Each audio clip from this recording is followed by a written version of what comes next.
Hello everyone, అందరు బాగున్నారా? నేను బాగున్నానండి. కాకపోతే కొంచెం ఫీవర్గా ఉంది, వాయిస్ అందుకే అట్లా ఉంది. నేనైతే ఈరోజు మా పాపకి లాంగ్ ఫ్రాక్ కుడదామని క్లాత్ అయితే తీసుకున్నాను. అయితే మీకు లాంగ్ ఫ్రాక్ అంబ్రెల్లా కటింగ్ ఎట్లానో చూపిస్తాను అనమాట. అదైతే లైనింగ్, పైదైతే పైన క్లాత్ అనమాట, కింద లైనింగ్ పైన క్లాత్. ఆ గ్రీన్ కలర్తో నేను ఇప్పుడు లాంగ్ ఫ్రాక్ కుట్టడానికి అంబ్రెల్లా కటింగ్ చూపిస్తున్నాను మీకు.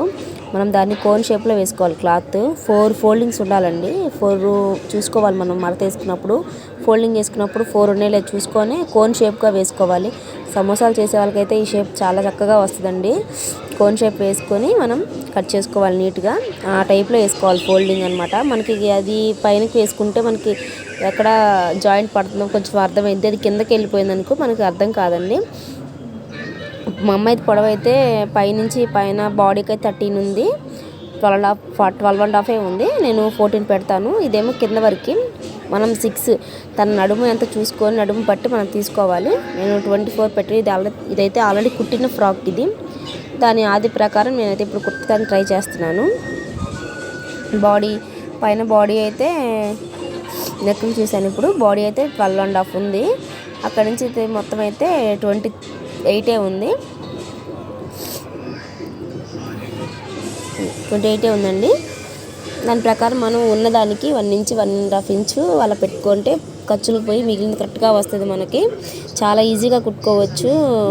చాలామంది వేరుగా చెప్తారు. నేను చాలా ఈజీ ప్రాసెస్లో చూపిస్తాను అన్నీ ఏదైనా కానీ.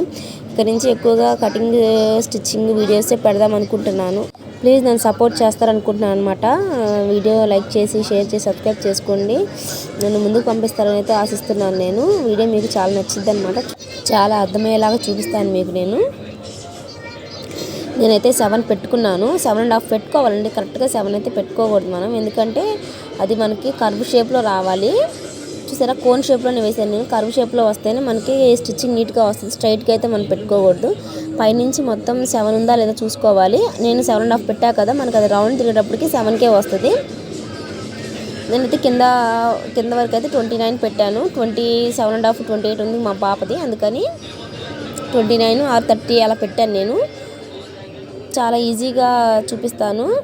చాలామంది చాలా రకాలుగా చూపిస్తారనమాట. నేను చూపించే ప్రాసెస్ బ్లౌజ్ కానీ, నెక్స్ట్ డ్రెస్ కటింగ్ చూపిస్తాను, స్టిచ్చింగ్ చూపిస్తాను. అది కూడా చూడండి ఎట్లా చేస్తాను ఏందనేది.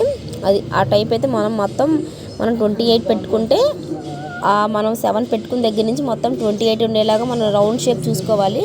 సర్కిల్ షేప్ మనం ఎంత నీట్గా అయితే టేప్తో కరెక్ట్గా పెట్టుకుంటాం అంత నీట్గా అయితే వచ్చింది డ్రెస్. ఏమైనా తప్పులు ఉప్పులు ఉంటే మాత్రం రాదు. అంతే నీట్గా కట్ చేసుకోవాలి. నాకైతే కొంచెమే పడింది అతుకులు అనమాట, జాయింట్స్ ఎక్కువైతే పడలేదు. ఎందుకంటే లెంత్ నేను ఎక్కువ తీసుకోలేదు కాబట్టి, లెంత్ మనకి ఎక్కువ రాలేదు కాబట్టి జాయింట్లు ఏమంతగా పడలేదు. కటింగ్ కూడా మనం చేసే దాంట్లో ఉంటుంది. స్టెప్గా కట్ చేసుకోకుండా నీట్గా కట్ అవ్వాలి క్లాత్. అప్పుడే మనం నీట్గా ఎంత అయితే కట్ చేస్తామో అంత నీట్గా స్టిచ్చింగ్ వచ్చింది అనమాట. ఇప్పుడైతే పైన క్లాత్ కట్ చేస్తున్నాను. సేమ్ అదే ప్రాసెస్ వేసుకొని కట్ చేయాలి. ఎప్పుడైనా ముందు లైనింగ్ కట్ చేస్తానండి నేను. లైనింగ్లో ఏమైనా తప్పులున్నా మళ్ళీ లైనింగ్ తెచ్చుకోవచ్చు. క్లాత్ అయితే మళ్ళీ తెచ్చుకోవడం కష్టం కదా, అందుకే లైనింగ్ కట్ చేస్తాను. క్లాత్ అయితే ఇప్పుడు సేమ్ అట్లాంటి దొరకదు కదా, అందుకని ముందు ఫస్ట్ లైనింగ్ కట్ చేస్తాను. ఇప్పుడు క్లాత్ కూడా సేమ్ మన లైనింగ్ ఎట్లయితే వేస్తున్నాను కోన్ షేపు ఆ టైప్లో వేసుకోవాలి. అది డబల్ ఫోల్డింగ్ వేసినప్పుడు ఓపెన్ మన వైపు ఉండకూడదండి, క్లోజే మన వైపు ఉండాలి. ఓపెన్ మన వైపు ఉంటే క్లాత్ అంతా వేస్ట్ అయిపోయింది అనమాట. ఓపెన్ మన వైపు ఉండకూడదు, బయట వైపు ఓపెన్ ఉండాలి, క్లోజ్ మన వైపు ఉండాలన్నమాట. సేమ్ ఇక్కడ ప్రాసెస్ అంతే. 29 చెప్పా కదా, 29 క్లాత్కి పెట్టుకోవాలి. లైనింగ్ తగ్గించి పెట్టుకోవాలి.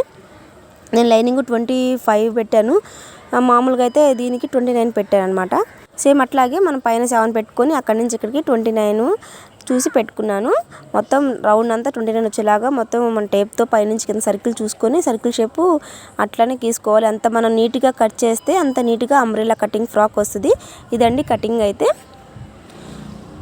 చూసారా, క్లాత్ చాలా బాగుంది, అందుకే పాపకు కూడదామని చెప్పి కట్ చేస్తున్నాను.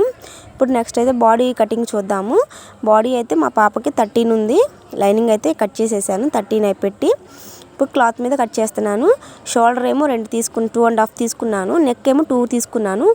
ఆ పొడవేమో 4.5 తీసుకున్నాను. బ్యాక్ కూడా సేమ్ అంతే తీసుకున్నాను. చంక 5.5 అట్లా తీసుకున్నాను.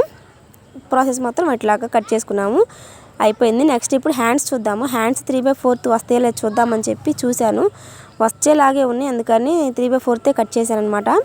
మొత్తం హ్యాండ్స్ కూడా నీట్గా మనం హ్యాండ్స్ ఏది ఫోల్డింగ్ వేసుకున్నా క్లోజ్ మన వైపు ఉండాలి, ఓపెన్ మాత్రం బయట వైపు ఉండాలి, మనకి ఆపోజిట్ ఉండాలి. అట్లయితే నీట్గా కటింగ్ స్టిచ్చింగ్ బాగా వస్తుంది అనమాట. నా వీడియో చూస్తున్నా లైక్ చేయట్లేదు, సబ్స్క్రైబ్ చేసుకోవట్లేదు, ప్లీజ్ సపోర్ట్ చేయండి, సబ్స్క్రైబ్ చేసుకోండి నన్ను కూడా. ఇంకా చేయాలని మాకు అనిపిస్తుంది అనమాట. నెక్స్ట్ వీడియోలో మళ్ళీ కలుద్దాం. నమస్తే అండి.